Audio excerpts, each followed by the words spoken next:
Welcome back, integrated science students. Today we're going to look at Explore 1 demonstration I wanted you to see that I prepared under the ideas of mass wasting. What we are going to observe is the change of slope and how that might affect mass wasting with earth materials and its movement due to soil and vegetation and all those things as they change through weathering. So as you see the materials that are set up here, we have a pan, we have sand, we have a ruler, a protractor, a scale. You're going to use your iPhone. This is under normal circumstances when we would get in groups and do this lab, but now where we cannot due to the pandemic.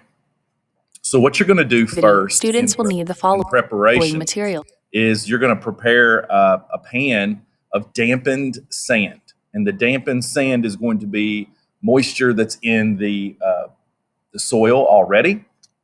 And you're going to smooth out the sand and form a flat surface.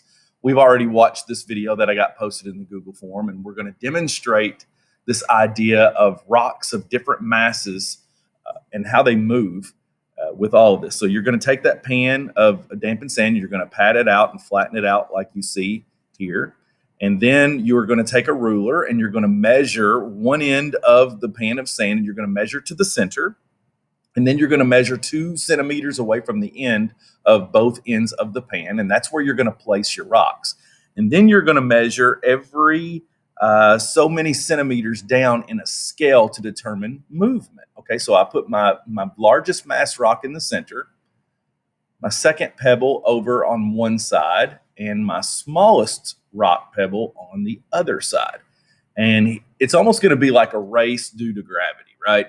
So we have dampened sand, we have our pebbles in there. We take a picture of before as we look at this, and you're carefully going to place a book under the same end of the markings of the rock to create the slope.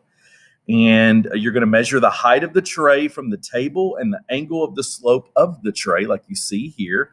And we're going to measure and record the distance, if any, of either a rocks or the pebble have moved. So we get the slope, we jot that down here. And then we create this data table that I've given you in Google Classroom, of course. And then before we start, we go ahead and move. We make a stack of books. We change the slope here and carefully place the mark end of the tray on top of the 2 books and place an additional book at the opposite end of the tray to help hold the tray in place. We're going to measure and record the height of the tray, the angle of the slope of the tray, and we're going to do this for each round. And what we're going to see is as the slope changes, if there is any movement from our rocks, which obviously we're going to see once we change the slope again right here.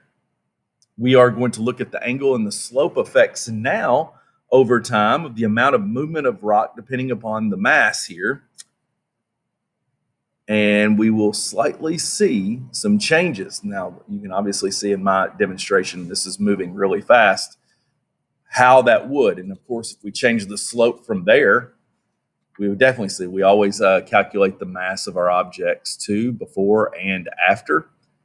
And you will get my data that I got from all of this. And of course, you can make a hypothesis from this to see and determine, of course, with landslides in nature, how this will occur. And I want you to think about that as you see this demonstration here, as you continue out answering the rest of these questions.